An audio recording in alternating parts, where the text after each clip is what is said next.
नमस्कार, मैं विक्रम और आप देख रहे हैं जर्नलिस्ट यूपी लाइव न्यूज।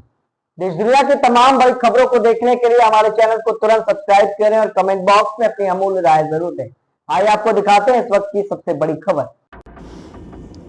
बाबा के बारे में लोगों को पता था, कोई बोलता। बाबा मोलेस्टेशन केस में पड़ोसियों का बड़ा खुलासा आया है। दिल्ली के आश्रम में चल रही डर्टी गेम का पर्दाफाश हो गया है। पुलिस बाबा चैतन्य को गिरफ्तार करने के लिए उसके अलग अलग ठिकानों पर छापेमारी कर रही है। पुलिस के जारी एक्शन के बीच ये जानना बेहद ज़रूरी है कि आखिर डर्टी बाबा के डर्टी गेम का आखिरकार खुलासा कैसे हुआ। उनसे मतलब हमेशा ऐसे, क्योंकि इसमें दो गेट है, एक गेट क्लोज करके दूसरा मतलब ऐसे हाई प्रोफाइल, मतलब जैसे वीआईपी कोई प्रधानमंत्री भी नहीं रहता होगा, जिस तरीके से यहाँ पे उनकी सिक्योरिटी होती थी हमेशा। उनको जब बाहर जो कभी होता तो लोगों को हटा दिया जाता था कि स्वामी जी निकल रहे हैं, तो वो अंदर ही रहते थे। तो कभी मुलाकात तो मेरी उनसे हो नहीं पाई, पर बीच में जब मैं एक बार उनके इंटरेक्शन के लिए गया तो बेसमेंट में बुलाया था। तो बेसमेंट में उन्होंने देखा, मतलब कैबिन्स टाइप में बना रखे हैं, रूम्स के अंदर रूम उस टाइप के, तो उनका वो बना हुआ था।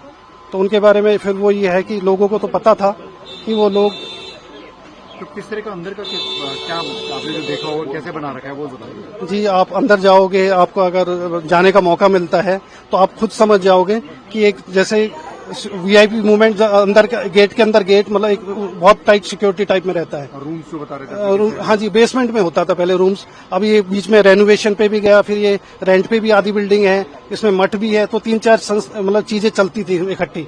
तो इसमें सारा ऐसे चलता था। तो बाबा के बारे में लोगों को यहाँ पे पता था, पर लोग बोलते नहीं थे खुल के। निकलते जुलते थे तो बातें तो हम यहाँ सुनते ही थे, ठीक है ना। तो इसकी कोई जनरल सेक्रेटरी जो इसमें बना रखी थी, वो बेचारी रहती थी C9 में, फ्लैट नंबर 9525 9525 में। तो बाबा रोज जाकर वहां खड़ा हो जाए। मैंने कहा बाबा क्या कहानी है यहाँ? तो उन्होंने कहा यार मेरी वो जो जनरल सेक्रेटरी है उसका हस्बैंड उसको पीटता है।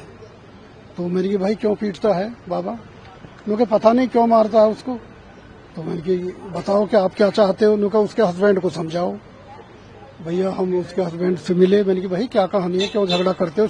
रेजिडेंस एरिया है, पढ़े लिखे लोग यहाँ रहते हैं, झगड़ा क्यों करते हो? उन्होंने कहा जी मेरी बीवी वहाँ जॉब करती है, मैं कह रहा हूँ कि भाई वहाँ से जॉब छोड़ दे। वो ये जॉब छोड़ना नहीं चाहती, आश्रम में जो यहाँ पे इंस्टीट्यूट में जॉब। हाँ, तो मैंने कहा ऐसा करो, धीरे धीरे उसको समझाओ, जॉब छोड़ देगी। मैंने कहा आप कहाँ जॉब करते हो? उन्होंने कहा जी मैं RK पुरम वहाँ करता हूँ जॉब, ये है। तो वो ने कहा कि भाई मैं अब क्या करूँ अंकल जी? मैंने कहा भाई तू अपने बच्चे ने लेकर निकल जाए यहाँ से।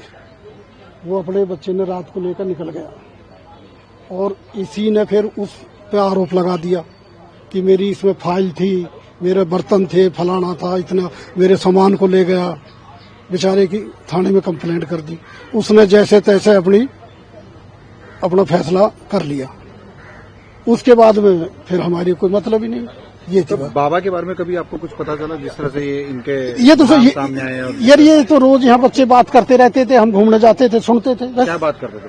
यही कि भाई बाबा ठीक नहीं है, बाबा ठीक नहीं है, बस। अब बाबा ठीक नहीं है, कितनी उसमें मतलब कैसे कैसे क्या कहानी होती है। ठीक, एक चोर भी हो सकता है, एक झूठ बोलने वाला भी हो सकता है, एक वैसा भी हो सकता है। और ठीक में तो कई बात आ गई। ये क्या कभी इंस्टीट्यूट के अंदर प्रीमाइसेस में भी आपको जाने का मौका? नहीं, हमको इतना ताल्लुक नहीं रखते थे। ये बस कभी हम रोड घूमने के लिए जाते थे तो गाड़ी जरूर अप्लाई फॉर फलाना, अप्लाई फॉर, कभी एम्बेसी का नंबर, कभी उसका नंबर।